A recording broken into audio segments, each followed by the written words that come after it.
अस्सलाम वालेकुम रहमतुल्लाह। तरबिया फाउंडेशन की जानिब से वकास अली ख़ान आपकी खिदमत में हाज़िर है। आज जिस टॉपिक को लेके हम आज जमा हुए हैं, सर फ़हाद मौलाना माज़ मेरे साथ हैं। ये टॉपिक इस वक्त हर सोसाइटी, हर कॉलोनी का प्रॉब्लम है, हर घर का प्रॉब्लम है, और इसका ताल्लुक़ है औलाद की तरबियत से। तो ये टॉपिक आज हमने क्यों चूज़ किया, क्योंकि इस वक्त जो है कुछ बातें, क्योंकि हमारा ताल्लुक़ तालीमी इदारों से, मेरा भी, मौलाना माज़ का भी, सर फ़हाद का भी, तो हमने ये नोट किया है कि तालीमी इदारों में इस चीज़ की जो है बहुत ज़्यादा फ़िक्र की बात है कि इस चीज़ को नज़रअंदाज किया जा रहा है। बच्चों की तरबियत कैसी होनी चाहिए और किस तरीके से उनको लेके चलना चाहिए, किस वक्त पे किन चीज़ों से रोका जाए, कौन सी एज में उनको क्या चीज़ सिखाई जाए, कब नमाज के बारे में सिखाया जाए, कब उनको जो है आदाब के बारे में सिखाया जाए। बहुत सारी बातें हैं जो इस वक्त जो है हमारा मुआशरा एक चैलेंज फेस कर रहा है, और माज़रत के साथ पेरेंट्स जो हैं अपना किरदार अदा नहीं कर रहे हैं और ना ही इदारे अपना किरदार अदा कर रहे हैं। तो आज हम कुछ ऐसी बातें करेंगे इंशाअल्लाह ताला जो दोनों के लिए, यानी पेरेंट्स के लिए भी मुफीद होंगी इंशाअल्लाह ताला और इदारों के लिए भी मुफीद होंगी। और कोशिश हमारी ये होगी कि इसके ज़रिए से एक ऐसा मैसेज आप तक पहुँचे जिसके ज़रिए से आपके पास जो भी बच्चे हैं, चाहे आप एक इंस्टीट्यूशन हैं या आप वालिदैन हैं, तो आप जिस भी एज के बच्चों की तरबियत कर रहे हैं, कुछ बुनियादी उसूल हम ऐसे बताएंगे कि हर एज के बच्चों के लिए इंशाअल्लाह ताला मुफीद होंगी। जी मौलाना बाद, अस्सलाम वालेकुम रहमतुल्लाह, कैसे हैं आप? वालेकुम अस्सलाम वरहमतुल्लाहि वबरकातुहू। अल्लाह का शुक्र है, आप खैरियत से हैं? अल्हम्दुलिल्लाह अल्हम्दुलिल्लाह। जी सर फ़हाद, कैसे हैं आप? खैरियत से? अल्लाह का करम। हम काफ़ी दिनों के बाद मिले हैं और काफ़ी सारी वजूहात रही, हम नहीं मिल सके। अब ये है कि जो आज हमारा टॉपिक है उसके हवाले से सबसे पहले तो मैं ये चाहूँगा कि जो सबसे बुनियादी बात है यानी कि नमाज, उसके बारे में हम ये बताएं पेरेंट्स को कि किस एज से हमें जो है बच्चों की ज़हन साजी करना चाहिए। तो मौलाना मुआज़, इसके बारे में कुछ ऐसी बात जो कुरान और हदीस से हमारे सामने आ जाए, अकाबरीन के कुछ अक़वाल सामने आ जाए कि किस वक्त से हमें नमाज के बारे में बच्चों को तरगीब देनी चाहिए। जी बिल्कुल, जैसे आपने अर्ज़ किया तरबियत के हवाले से, तो तरबियत के अंदर तो बहुत सारे पहलू आ जाते हैं। नमाज है, अखलाक है, आदाब हैं, और जो है लेन-देन है, मामलात हैं, बड़ों का अदब है, सारी चीज़ें आ जाती हैं। इसमें से हमने सबसे पहले नमाज को जो डिस्कस किया, नमाज के अंदर देखें हमारे सामने जो नमूना है वो अल्लाह के नबी सल्लल्लाहु अलैहि वसल्लम की सीरत। अल्लाह के नबी सल्लल्लाहु अलैहि वसल्लम ने अपने ज़माने के बच्चों को शुरू से ही तरबियत शुरू कर दी नमाज के बारे में, और कुरान के अंदर भी ताकीद की गई है। जगह जगह अल्लाह सुब्हानहू व तआला ने कुरान के बारे में फरमाया, इन्नस्सलाता कानत अलल मुमिनीना किताबम मौक़ूता अक़ीमिस्सलाता लिज़िक्री, यानी जगह जगह कुरान को जा बजा इरशाद फरमाया। उसके अलावा हज़रत शेख साहब रहमतुल्लाह अलैहि ने आप बीती के अंदर जिक्र किया, और ख़ासकर ये वालिदैन के लिए हज़रत ने जिक्र किया, फरमाया कि जब आपका बच्चा 7 साल का हो जाए तो उसको नमाज की तरगीब करो, और जब वो 10 साल का हो जाए तो घर में डराने के वास्ते एक कोड़ा लटकाए रखो, ताकि बच्चे उस खौफ से अगर नमाज की तरफ ना जाएं तो वो वालिदैन का एक खौफ हो जिसकी वजह से वो नमाज की तरफ चले जाएं। अच्छा, यहाँ पर एक खौफ जो है ना, लोगों के जहन में एतराज़ पैदा हो जाता है, क्या वो जो बच्चा नमाज पढ़ रहा है वो तो अल्लाह के डर से पढ़े, चले जाए कि वालिदैन के खौफ से नमाज पढ़े। तो यहाँ पर हजरत ने ये नुक्ता बयान किया कि अगर बच्चा आज वालिदैन के खौफ से नमाज पढ़ता है, लेकिन आहिस्ता आहिस्ता जब वो नमाज का आदी हो जाएगा तो एक वक्त ऐसा आएगा कि उसकी वो इबादत खालिसतन अल्लाह की रजा के लिए हो जाएगी।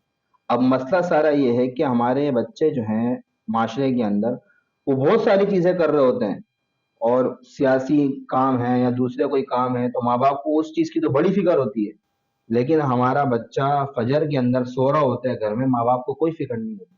दीगर नमाज़ों के अंदर बच्चा बाहर गलियों में घूम रहा होता है, माँ बाप को कोई फिक्र नहीं होती। असल जो मेन चीज़ है वो है ही नमाज।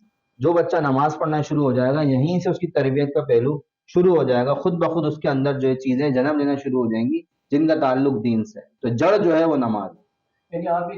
यानी आप ये कहना ही चाह रहे हैं, जो बहुत अहम बात आपने बताई, कि 7 साल की उम्र से आप तरगीब देना शुरू करें। देखिए, इस बात को समझें, जो मौलाना माज़ ने बात कही है वो ये कि हम लोग ये समझते हैं कि 7 साल जो है बच्चा अभी सिर्फ तरगीब देना है, 3 साल के बाद उस पर सख्ती करनी है। आप 3 साल तक अगर उसको तरगीब देंगे तो सख्ती करने की आपको ज़रूरत नहीं पड़ेगी, बच्चे की ज़हन साजी हो जाएगी। अमूमी तौर पे होता है क्या है मौलाना माज़, کہ پیرنٹس جو ہے نا وہ کہتے ہیں چلو ابھی تو چھوٹا ہے، اگنور کرتے ہیں، ترغیب بھی نہیں دیتے ہیں، اس کو خود ہی سست بناتے ہیں. پھر ایک دم سے جب 10 سال کا ہو جاتا ہے تو ایک دم سے غصہ کرنا شروع کر دیتے ہیں. تو جو 3 سال تک اس کو ترغیب دینی تھی اور پیار محبت سے اس کی مائنڈ میکنگ کرنی تھی وہ رہ جاتی ہے، وہ ہوتی نہیں ہے، اور بچوں کے ایک دم پھر سختی کا سامنا کرنا پڑتا ہے. تو اس میں بہت بڑی حکمت ہے. میں سمجھتا ہوں کہ 3 سال تک آپ ترغیب دیں آپ علیہ السلام کی قول کے مطابق، پھر آپ دیکھیں 10 سال کی عمر تک انشاءاللہ تعالیٰ اس میں یہ پابندی آ جائے گی. اسی طرح وہ جیسا کہ حضرت شیخ نے فضائل اعمال میں ایک واقعہ مختصر ذکر کیا نا کہ عورتیں جو ہیں وہ بچوں کو جب پیدائشی بچے ہوتے تھے 2 سال 2.5 سال 5 سال کے جو بچے ہوتے تھے ان کو بھی روزہ رکھوایا کرتی تھی. اور جب وہ بچے روتے تھے تو روئی کے گالوں کے کھلونے بنا کر ان کو بھلایا کرتی تھی. یعنی اس عمر سے بچوں کی تربیت شروع ہو جایا کرتی تھی.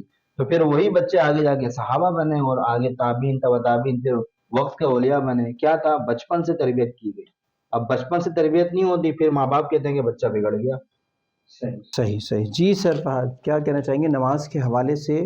اسکولز میں اور کالجز میں، کالج تو خیر اپر لیول ہو گیا، اسکولز میں ہمیں کیا ایسا کرنا چاہیے یا پیرنٹس کو جو اسکول میں بچے جا رہے ہیں ان کے، کہ وہ بچے بھی ٹائم پر نماز پڑھنے والے بن جائیں؟ جی وقار بھائی، مولانا معاذ نے بالکل صحیح فرمایا. جیسا کہ آپ نے پوچھا کہ اسکولوں میں نماز کی ترغیب دی جاتی ہے یا نہیں، تو میرے خیال میں تو اسکولوں میں ایسا کوئی نظام ہوتا نہیں ہے کہ نماز کی باقاعدہ ترغیب دی جائے. کیونکہ اگر کوئی دوپہر کا اسکول ہوتا ہے نا تو وہاں پہ کسی اسکول میں نماز کی جگہ بنائی ہوئی ہوتی ہے کہ بھائی یہاں نماز پڑھ لیں، لیکن ترغیب، باقاعدہ ترغیب، جیسے ہمارے مدارس میں بچوں کو ترغیب دی جاتی ہے ویسے اسکولوں میں کالجز میں ایسی کوئی ترغیب نہیں دی جاتی نماز کے حوالے سے. اور والدین کے بارے میں کیا، ان کو کیا ریکمینڈ کریں گے کہ اگر ان کے بچے اسکول میں جا رہے، مدرسے میں نہیں جا رہے، تو ان کا کیا، کس طریقے سے وہ نماز پہ، ایک تو بات بنیادی بات مولانا نے بتا دی، 3 سال 7 ایئرس کا ہو اصول بتا دیا، آپ ان کو ترغیب دینا، لیکن والدین اور کیا کر سکتے ہیں؟ واٹ ڈو یو تھنک کہ جو بچے اسکول جا رہے ہیں ان کے والدین کیا کریں؟ وقاص بھائی، یہ جو آپ کا سوال ہے، یہ تو والدین کو چاہیے کہ اپنے بچوں کو عمل کر کے دکھائیں. اگر وہ مدرسے میں نہیں جا رہے ان کے بچے، اسکول میں جا رہے ہیں، تو اسکول میں تو ترغیب نہیں دی جا رہی، تو وہ والدین اپنے بچوں کو عمل کر کے دکھائیں. اس پہ مجھے ایک استاد تھے میرے، وہ سنتیں گھر پہ پڑھتے تھے اپنے، اور فرض نماز مسجد میں پڑھتے تھے، اور پھر جو باقی کی سنتیں ہوتی تھیں وہ واپس اپنے گھر پہ آ کے پڑھتے تھے. ایسا وہ اس لیے کرتے تھے کیونکہ ان کے بچے ان کو دیکھیں کہ ہمارے والد جو ہیں وہ نماز پابندی سے پڑھ رہے ہیں، اور نماز پڑھنے کے لیے مسجد بھی جا رہے ہیں، گھر میں بھی احترام ہو رہا ہے اور مسجد بھی جا رہے ہیں. صحیح ہے. یعنی کہ یہ بہت اچھی ایک آپ نے بات بتا دی کہ وہ حضرات جو یہ چاہتے ہیں کہ جیسے کسی کی اگر بچیاں ہیں، بیٹیاں ہیں، تو ان کو دکھانے کے لیے دیکھیں ہم جو ہے مسجد میں فرض پڑھنے جا رہے ہیں اور سنتیں گھر آ کے پڑھ رہے ہیں، تو دونوں جگہ اہتمام ہو گیا. زبردست.